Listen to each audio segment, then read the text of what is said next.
you know, Saturday night, what we call Motzoi Shabbos, as the Shabbos ends, there's a service we do. It's called Havdalah.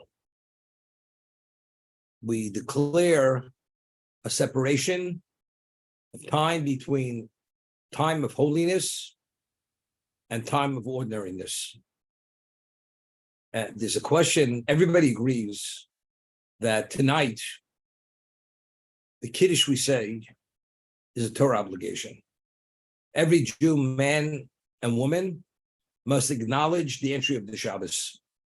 And it's stated in the first commandments where Shabbos is mentioned, Zochos Yom Shabbos Lakacho. You should remember the Shabbos to sanctify it. This is the Kiddush Friday night. It's Torah obligation.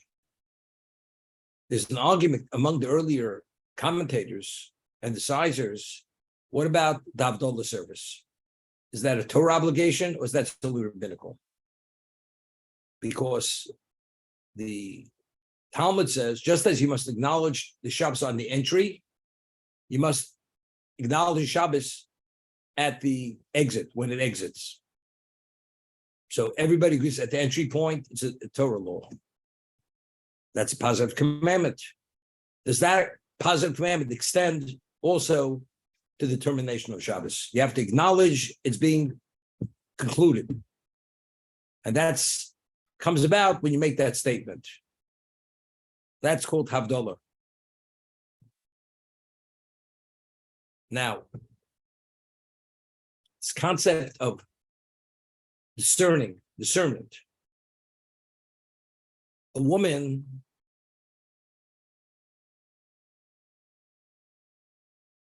when Shabbos is over, she says something, she makes a statement.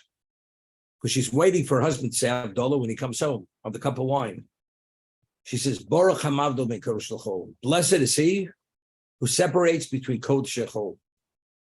Who's the one who separates and determines what is holy, what's not holy? It's God himself. Now, what happened at Sinai? At Sinai, because we agreed to accept the Torah unequivocally, God says, you will be the Goy Kadosh. You'll be the holy, my holy people. You'll be Mamlechas Kohanim. You'll be a nation, kingly priests, and a holy people. And that's how we discern between the Jewish people and nations of the world. That's the difference. God separated Bein Yisrael and Bein Amim, between us and the nations of the world. We are one classification, and the world is a separate classification. Why?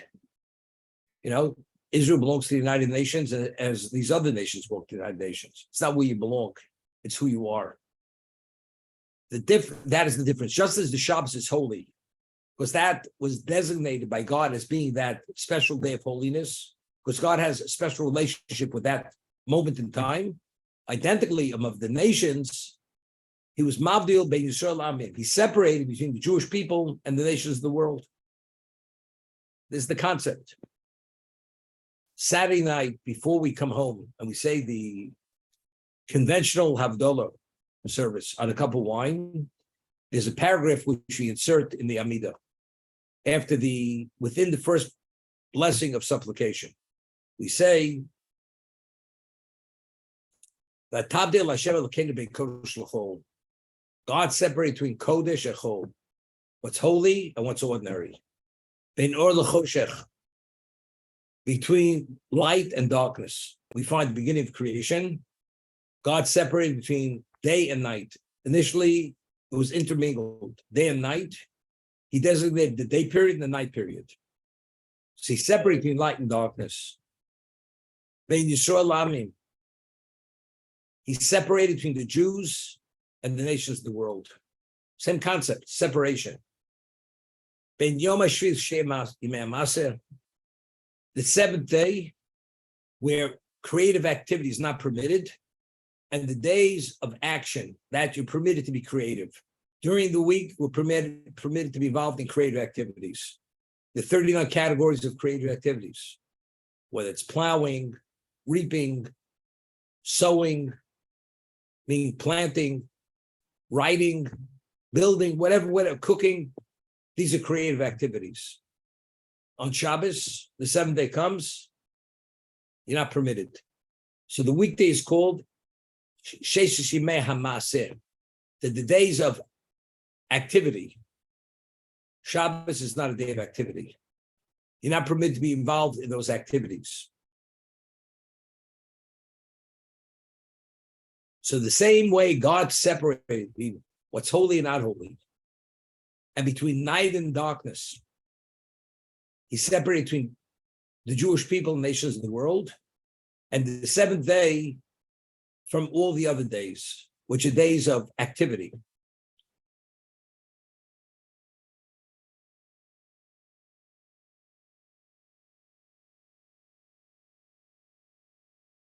We had mentioned the daytime period. God separated, there's a period of day and a period of why. For what reason? We had mentioned, and when does a human being function best? During the daytime. The sun is shining, there's light, person's energized. Nighttime, person sleeps. Nighttime is a time of the nether forces. God has to give equal time to the positive forces and the nether forces. Except man, if he'd be exposed to nether forces, he'd be very much hurt and curtailed in his activity. So therefore God says, the nighttime, the nether forces have to have equal time in existence. So he designated that's nighttime. Night is always something which is ominous. One is not productive. One is dormant. One sleeps. So night is for sleeping, because that's man does not go out at night. Because night is, one doesn't have the clarity at night. One does not see as well. Even if you illuminate the night, it's not like during the daytime. We don't see as well. Nighttime. So every one of these discernments has to do with Kodesh Echol, with holiness and not holiness. The day light has relevance to holiness, illumination. Moshe Rabbeinu radiated. Holiness radiates. Something which is not holy doesn't radiate. Holiness radiates. Jewish people radiate. Moshe saw the burning bush. The bush was burning, but that fire didn't consume the bush. We're not talking about a human fire. Did not consume it, because that's a representation of holiness. Holiness is not destructive. It only destroys something which is not in sync with holiness. For instance, I told over the story in the Talmud, Rabbi Chanina Mendoza, who was the great tzaddik that the whole world was sustained and supported his merit, and he was a miracle worker. And there was a certain community where there was a poisonous iguana, lizard, that was biting people. People were dying. So they came to Rabbi Chanina Mendoza to somehow rectify the problem. So Rabbi Chanina Mendoza says, show me where its lair is, where its hole is in the ground. Where does it come out of the ground? So they showed Rabbi Chanina Mendoza exactly where it comes out of the ground. Chanina Mendoza puts his foot over the hole, and sure enough, Chanina Mendoza is bitten by this iguana, this poisonous iguana. What happens when the iguana, this lizard, bites Rabbi Chanina Mendoza? Rabbi Chanina Mendoza doesn't die, the iguana dies. So Rabbi Chanina Mendoza took this big lizard, put it on his shoulder, paraded through the streets, and declared, it's not the lizard that kills, it's sin that kills. It's because a person has impurity within himself, therefore he's subject to this destruction, to the venom of the iguana. But if you're holy, that venom, whatever it is, has no effect on you. That's what he announced. And Rachani B'dos, being that holy man, rather than he dying, the iguana died.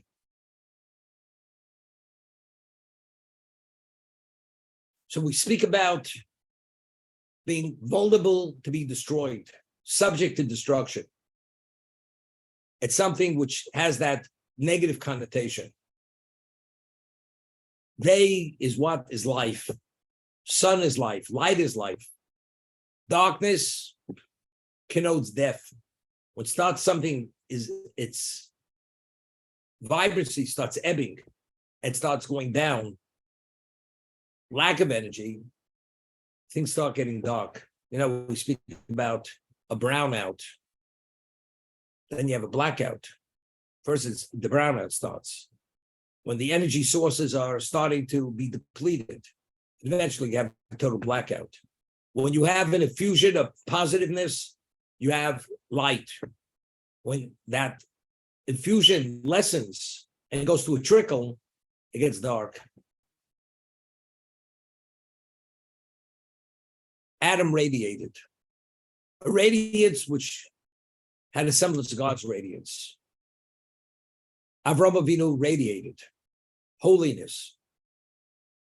Yaakov radiated holiness.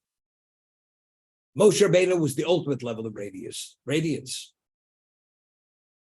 His body was opaque because it was so spiritualized that the soul, the radiance of the soul, which was at an unbelievable developed level, the body could not contain that light, and the light shone forth, and that was the radiance of Moshe Rabbeinu.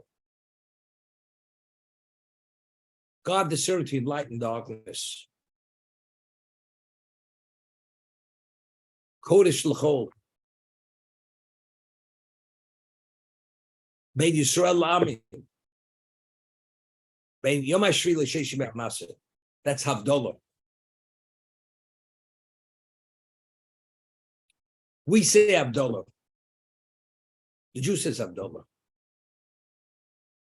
The nations of the world don't say Abdullah. We acknowledge Shabbos on the entry point. The world does not. It's called Saturday. The Muslim has his day of rest, Lahavdil. The Christian has his day of rest, Lahavdil. We have our day. What do we rest from? It's not a time to sleep. We cease being creative. As the Creator was created for 6 days, when he brought creation into existence, we're a testament to the world that God is the creator of the world. So we also cease from being creative. That's why Shabbos was given to us as our day of rest. We are not creative, so we should have the capacity to be able to cleave to God. That's the holiness of the Shabbos.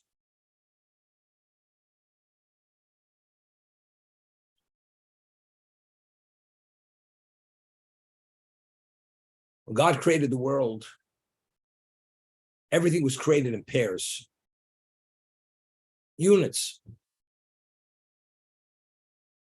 You have a mate. So when he created the world, Sunday has Monday, Tuesday has Wednesday, Thursday has Friday, but the days of the week are an odd number. Who's the mate of Shabbos? And Shabbos, as everything we discussed in the physical existence, has a spiritual counterpart. So Shabbos came to God and says, who's my mate? Who do I pair up with? So God says, the Jewish people are your mate. What does that mean, the Jewish people? What is the capacity of Shabbos? It has an unlimited capacity. It has a semblance of the world to come. What's the world to come? Although it's a 24-hour period, but in its innate essence, it's unlimited because it's spiritual. It's a spiritual day. What is the equivalent of the spirituality of the Shabbos? That is a semblance of that, the Jewish people. We are the only ones who compare up with Shabbos. The nations of the world have no relevance to Shabbos, as they have no relevance to the world to come. because they possess the evil of the tree of knowledge, because that was not vaporized from them. It was vaporized from us at Sinai. Therefore, Shabbos has this unlimited capacity because it has no relevance to that. Therefore, we are its mate.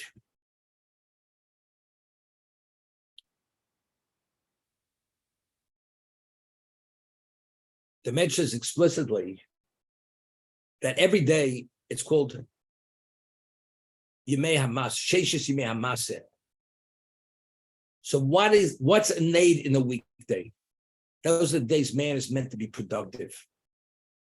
As God was productive, creative, and that brought about existence. Therefore, we as Jews, the day that we merit our endowment to take initiative, it's the day that we're supposed to be productive. That's 6 days. We say everything's predestined, except for fear of God. So how wealthy are you going to become? Somebody's, you want to go to Harvard, you have to write a certain essay to be able to accept it. Got to find the guy. Got to pick up the phone and, Google it. Who's the guy who writes those essays and gets guys into Harvard? And who writes the essay? What is that all about? Because you want to have a capacity to be financially educated to be able to generate that income. What is income? The Talmud tells us that every Rosh Hashanah, God designates the stipend for every human being. The amount of money you're going to make, you cannot make more or less. You can make less, but it maximizes. What do you have to do to bring that about? You have to take initiative. So people take initiatives differently. You're an architect, you're a lawyer, you're a this, you're a that. But whatever you are, you cannot generate more than was designated for you. That income that was designated to be meant yours as a Jew, that initiative is a 6-day initiative. The 7th day was never meant to take initiative, to activate that stipend. Person, he gets his Social Security check, his unemployment check. The Social Security office is only open 6 days a week. You can only tap in your code that should activate the payment. You put it on only during the 6-day period. The unemployment office is only open 6 days. Saturday, it's not open. So the initiative we take to activate what's meant to be ours, that's Yemei HaMaseh. Those days of activity to activate that stipend is meant 6 days a week for the Jew. Shabbos, it's not the day that your action will activate that. Just to the contrary, if you engage in it, it's a reason to forfeit it, to be penalized, not to be worthy of it. It's not God says, these days are that, that day's that. No, it's innate in the day, the Yemei HaMaseh, the days of activity. They're called Sheish Yemei HaMaseh. This Kodesh, this Chol. They're the Jews and the nations of the world. It's a different reality. We find by the plague of Orov, where God unleashed predator animals on Egypt. So what about in the Jewish location? The region where the Jews were. Those animals did not cross that border. Did not cross. They were limited to only where the Egyptians were. God separated between where the Jews were and where they were. What about where the lice was only where the Egyptians were not? There was plague. It says not one animal belonging to a Jew died. And Pharaoh was amazed. There was a discernment. There's the Jewish animal and there's the not Jewish animal, but the same animal, whether it's a sheep or whatever, maybe a goat.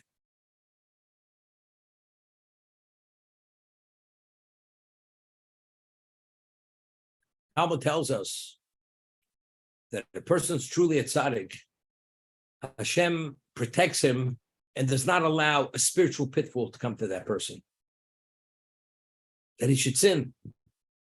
So Gemara tells over a story, Talmud, Reb Chanina Mendoza, you hear this? Excuse me, Reb Pinchas ben Yoyer. Pinchas ben Yoyer was the father of Rabbi Akiva. He was Rabbi Akiva's father-in-law. And he had a donkey. And thieves, they stole this donkey. And if you live in Israel, the grain of Israel, before you eat it, has to be tithed. If you don't tithe it, to give the rightful percentage to the Kohen, to the Levi, you're not permitted to eat it. So these thieves, they stole Reb Pinchas ben Yoel's donkey, and you realize, you steal a car, even the thief has to put gasoline in the car, otherwise the car doesn't go. So they stole Pinchas ben Yoel's donkey, they had to feed it. What do you think they fed it? Untied grain. The donkey wouldn't eat the grain because the grain was untithed. Could you imagine? The restriction of eating untied grain is for the Jew. It's not for his animal.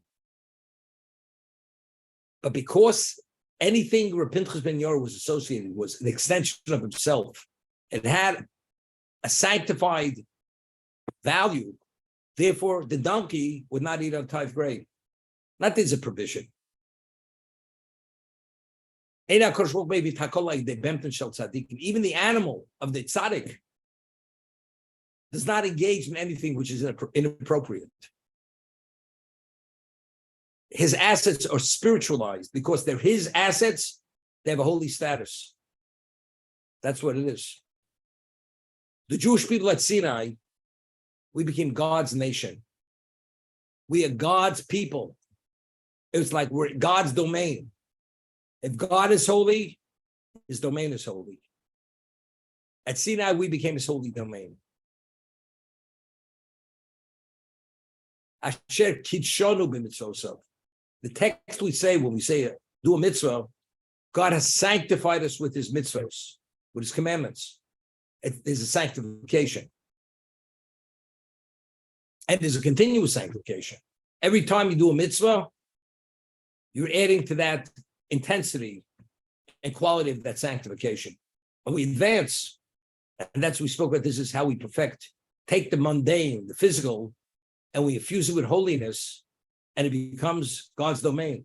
You have an ordinary animal, and you consecrate it. You're not permitted to benefit from that animal once it's consecrated. That animal qualifies to be a sacrifice, to be brought to God in the temple, on the altar in the temple. And it activates forces that we merit atonement because of that. Why? Because since that animal was designated as God's and assumes that holy status, it becomes a different reality. It's able to affect and bring about things which couldn't be brought about if it wouldn't have been consecrated. We as Jews, the Kohen was designated to be the officiant of God. He has a level of sanctity which an ordinary Jew does not have. Because the ordinary Jew doesn't have that level of sanctity, the ordinary Jew cannot officiate when the sacrifice is brought. It's only limited and unique to the Kohen. Because for him to affect it, to launch it, he has to have a certain degree of holiness, of sanctity, who has relevance to the sanctity of God. And since he has greater relevance to that, therefore he's the only one who's qualified to bring that sacrifice. And the ordinary Jew is not, for that reason.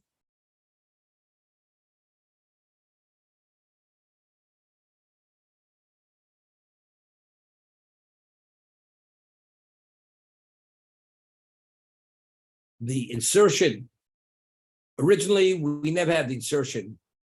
When the men of the High Assembly legislated the text for the Amidah, which is 18 blessings, the first of the supplications is Atochonin Lodem Das.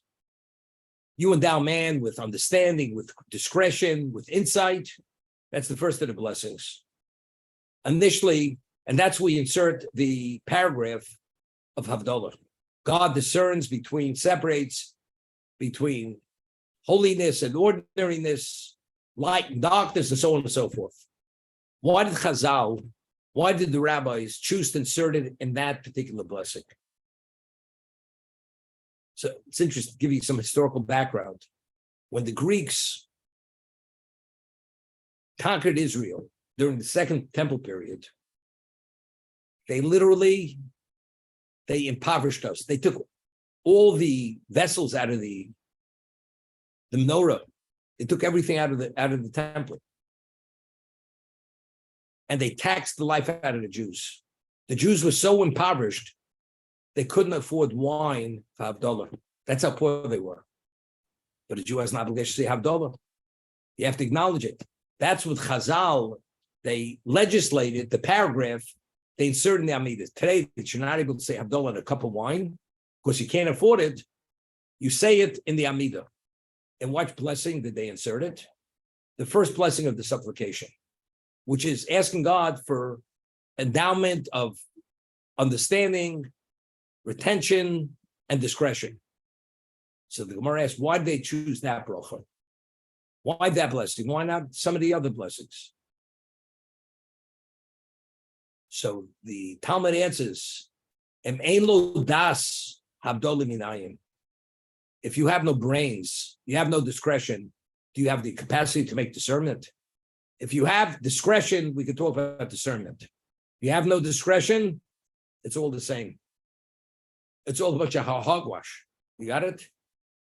So the reason why they chose that blessing, because man is endowed with discretion to make discernments. They say, what do you think God gave you brains for? To sit and play, to play pinochle, or to sit and your wife should play bridge and mahjong and shuffleboard or whatever else. That's not what God gave you, intelligence and discretion. It's to make discernments, to know what's right and what's wrong, what's holy and what's not holy, what is and what's not. That's what we endowed. Therefore, Chazal, they chose this blessing to insert the paragraph of God discerns between holiness and non-holiness, the Jewish nations of the world, the days of activity and the days that we refrain from activity for that reason. That's called Havdalah. The concept of choice. What is choice? Man has the ability to make choices. What is our choice? What's its value? To discern between good and evil, to do what's right and not do what's wrong. That is the endowment of choice. It's Havdalah. It's to make discernments between what is correct and what's not correct. And therefore, because we have that ability, if you make the wrong choice, you're held accountable. Because you're endowed with an ability to make those discernments. Why didn't you? Well, it doesn't make a difference. You put your hand in the fire. If I can't put my hand in the water, nothing happens. Why can't I put my hand in the fire? Why don't you try it? You'll see the difference. The answer is because if you have that degree of discernment, you understand there's a difference between water and fire. Well, if I put my hand in tepid water, why can't I put it in scalding water? Because again, if you have discretion, you understand one is tepid and one is scalding, you get yourself burnt to the point that you could be actually sustain a serious burn, which turn into infection, and you could actually die from it. But that's discernment. Life is discernment. But what is discernment? Separating. Yes, no. Day, night. Days of activity, days of non-activity. Holiness, non-holy. But that's the breakdown of all existence. What is and what's not. It's not the haves and the have-nots. Now they say, man was created equal. You have to give everybody equal rights. We give everybody equal rights. Everybody has equal opportunity. What you do with that opportunity, that's up to each individual. Same thing. The tzaddik, and we all have equal opportunity. Every person can be a tzaddik. Every person can be something which is contrary to the tzaddik. What does it depend upon? How we live our lives. What decisions do you make? What discernments do you make? Does it make a difference? Doesn't make a difference. If it makes a difference, then you become the tzaddik. Because you utilize that ability to make discernments to choose what's right, not do what's wrong. But if it's irrelevant to you, and you use those choices, that ability to make discernments for other things, then it's all the same.